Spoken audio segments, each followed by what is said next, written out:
Sri Lanka's army soldiers and police personnel stand near a vandalized building in Dagana, a suburb of Kandy. Extremists Buddhist mobs swept through the town on Monday, burning at least 11 Muslim-owned shops and homes. Sri Lanka's president declared a state of emergency Tuesday amid fears that anti-Muslim attacks in the central hill town could spread. Chinese President Xi Jinping arrives for the opening of the first session of the 13th National People's Congress (NPC) at the Great Hall of the People in Beijing.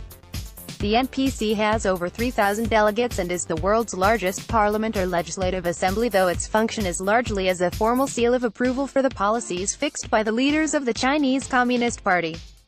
The NPC runs alongside the annual plenary meetings of the Chinese People's Political Consultative Conference (CPPCC), together known as Liang, or two meetings.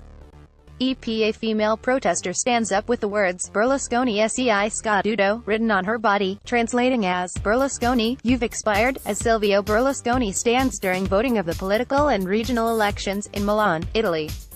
Russian President Vladimir Putin delivers a speech during a rally to support his bid in the upcoming presidential election at Luzhniki Stadium in Moscow. Reuters: A light turns red outside of Germany's Krupp Mannesmann steel factory. German officials and industry groups warned U.S. President Donald Trump that he risks sparking a trade war with his closest allies if he goes ahead with plans to impose steep tariffs on steel and aluminum imports. People danced during Holi festival celebrations in Kathmandu, Nepal. Indian fans watch as the funeral procession of the late Bollywood actress Sridevi Kapoor passes through Mumbai.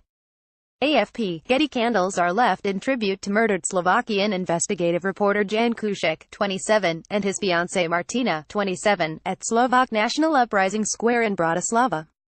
A leading Slovak newspaper says organized crime may have been involved in the shooting death that shocked Slovakia.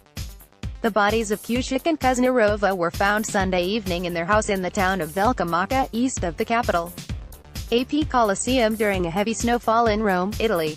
Reuters: Alberto Lingria family members of victims of the sunken South Korean naval ship Cheonan by a North Korean attack hold up defaced portraits of Kim Yong-chul, vice chairman of North Korea's ruling Workers' Party Central Committee, during a rally against his visit near the Unification Bridge in Paju, South Korea. A North Korean high-level delegation led by Kim arrived to attend the closing ceremony of the Pyeongchang Winter Olympics.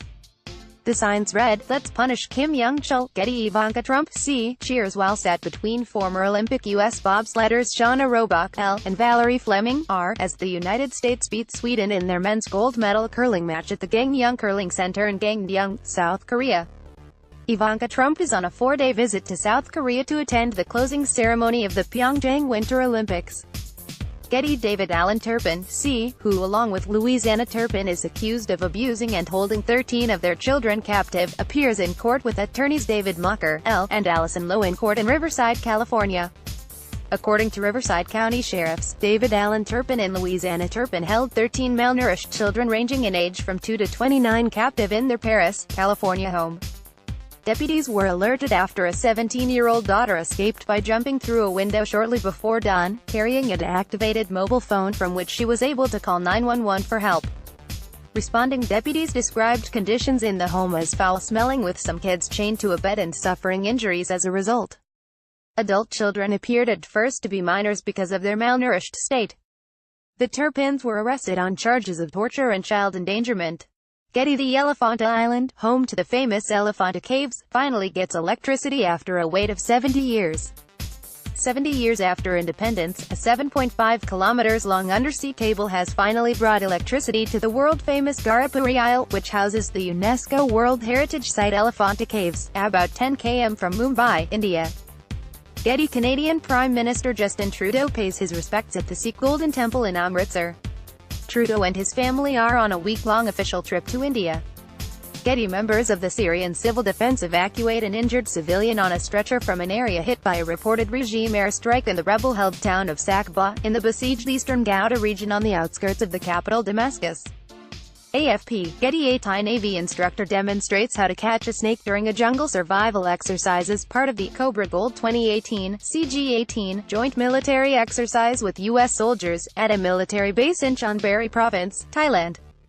Reuters. Children play outside their destroyed school in the Frika village, in Idlib, northwestern Syria. A pro-Kurd demonstrator attends a protest demanding the release of the Kurdistan Workers' Party (PKK) leader Abdullah Öcalan in Strasbourg, France. Joseph Aloni mourns in front of a cross placed in a park to commemorate the victims of the shooting at Marjorie Stoneman Douglas High School, in Parkland, Florida. Reuters. South Africa's new president Cyril Ramaphosa holds up his right hand as he is sworn into office. AFP, Getty. The African National Congress's ANC Treasurer General Paul Mashatile left, and Parliamentary Chief Whip Jackson Mthembu address a media briefing, after an emergency ANC caucus meeting on the 14th of February in Cape Town.